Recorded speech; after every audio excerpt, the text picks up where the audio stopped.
Hi lovelies, it's Jess and welcome back to my channel. So this week's video, I'm going to take you through a mid-year reset. This is something that I do for myself, and every time I do it, I find it has a really positive effect on not only my career or work life, but my personal life as well. And it helps me to feel more in control, just happier and feeling more aligned with what's really important to me. So now that we are basically in the middle of 2022 and we only have another 6 months left of the year, I wanted to take you through a number of really powerful prompts, and I encourage you to pause throughout the video and really take your time with this.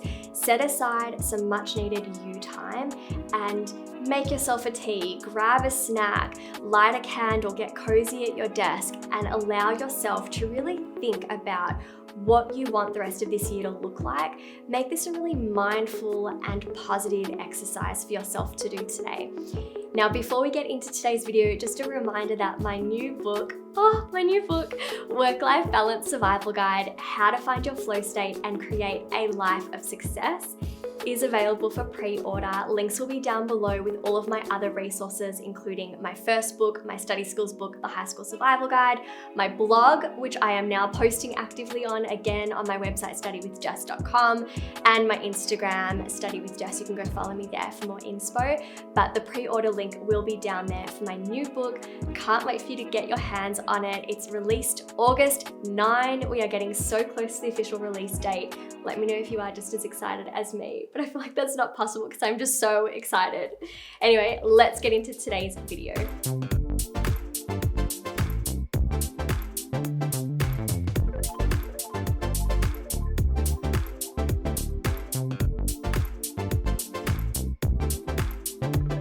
So in this exercise, I really want you to get clear on what you want to be focusing on for the rest of the year, because when we have this clarity and intention, we can effectively achieve our goals. We are more productive because we're clear on what's a priority and what's most important to us.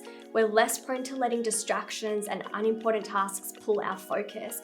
And this is also a really helpful exercise for preventing burnout or fatigue, and it will also help you identify any necessary adjustments that need to be made for the remainder of this year. So essentially, it is vital for a successful second half of 2022.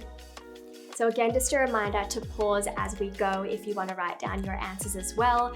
But the first thing I want to encourage you to do is to create an I did it list. Not a to-do list, an I did it list. These are all the things that you have achieved, accomplished, asked of yourself to do so far this year. And it's really great because it gives you more awareness as to all of the things that you've been asking of your mind, your body, and why you might feel the way that you do. So for me, one thing on my I did it list would be that I have just finished writing my manuscript for my second book. I also released a web series with another university, Griffith Uni, all about student optimization. I've done a few really big projects this year, so my I did it list will have all of those things, but it doesn't just have to be work, it can be personal achievements as well. Now, once you've created your I did it list, the next thing I want you to think about is, where have I been spending the most of my energy and attention?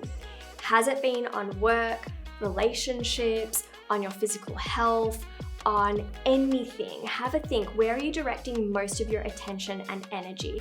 And you can consult your I did it list in order to get a better understanding of how you've been spending your time.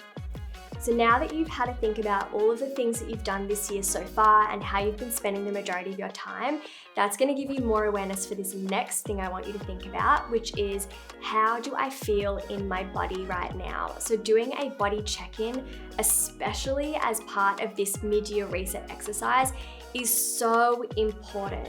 Tune in and notice, do you feel heavy? Do you feel stressed? Do you feel a little bit irritable because you've been spending all of your time and energy on everything other than your own personal needs? Or do you feel really energized because you've actually been able to balance things really well and mindfully catch yourself out when you've started to overextend yourself? So a body check-in is probably one of the most important parts of this exercise. Now, with that in mind, I want you to ask yourself, how can I best nurture myself? we still have a long way to go for the rest of this year. So we really need to make sure that we're being kind to ourselves and that we're mindful of how we can restore our energy, look after ourselves, avoid things like brain fog, burnout, and fatigue. So this might be scheduling lots of little acts of self-care or bigger acts of self-care into your diary, maybe trying to get into a new habit. So for me, I noticed that I was actually feeling quite, we'll just say, mentally spent after writing a 225-page book. And so some of the things I've been doing to nurture myself now with this newfound awareness is scheduling monthly massages. I also go and get monthly acupuncture, and I've found that that has really been so beneficial. My body responds really well to that. So have a think, how can you nurture yourself, especially for the next 6 months, so that we don't get to the end of the year like we've run a marathon and we're collapsing at the finish line. Another thing I want you to ask yourself is, what needs changing? What do I want to do more of or less of? And now that we've been able to write down our I did it list and we know how we feel in our body, you're really able to get clear on what adjustments need to be made. So maybe you want to be focusing more on your health. Maybe you want to be focusing more on your career and your work and applying yourself better because you realize that you haven't actually gotten anywhere near where you want to be with achieving your goals. Have a think, what do you want to do more of and less of? This could even be more hobbies, more you time, more time with friends.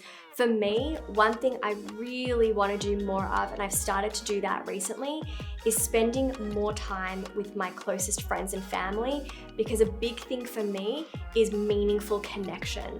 And especially after the last 2 years that we've had, that's a big one. So I really want to spend more time with the people that matter most to me. Next is, how do I want to feel by the end of 2022?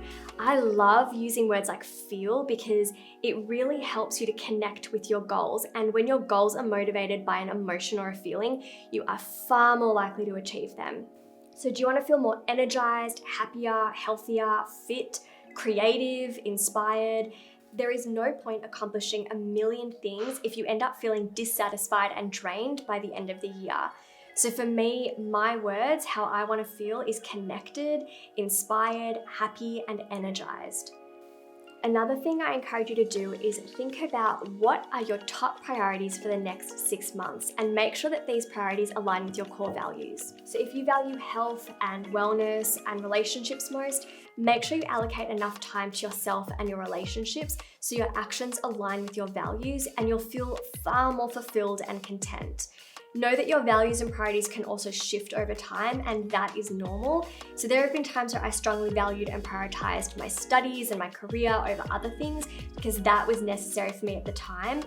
But given that I've spent so much of my time and energy focusing on my work for the start of 2022, I really feel like the second half of this year is going to be more dedicated towards me and the things that really interest me that I want to do just as far as like self-development goes. So a top priority for me is to enroll in a breathwork course. I really want to learn meditation teacher training. So I've put that on my list and I am so excited to share more about that very soon. Now that you've gotten clear on your top priorities, ask yourself, how do I plan to act on these? You have to have an action plan because an action plan actually wills it into existence and it gives you the framework to achieve these goals.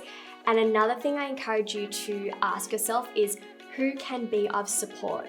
One thing that my coach always says to me after every single session is, how can I be of support to you?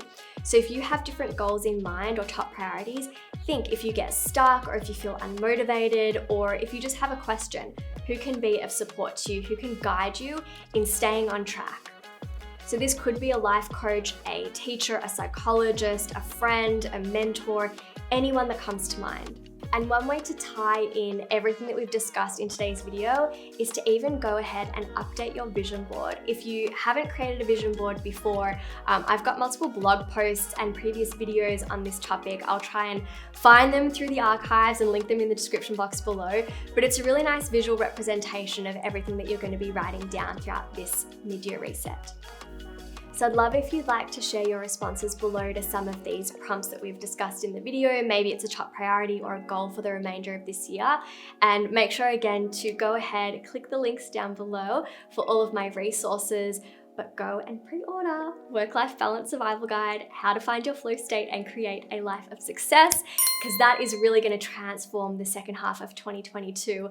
I feel like it's the perfect time to go pre-order this book after doing a mid-year reset, because my book is all about how to not only improve your productivity and optimize your days, but create a life that you absolutely love and that's sustainable, that addresses things that inhibit our focus or cause us overwhelm.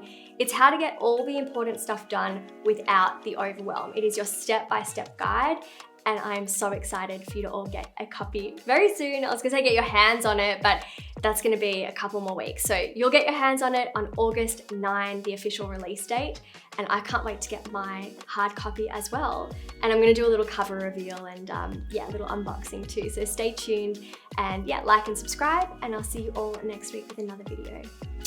Bye.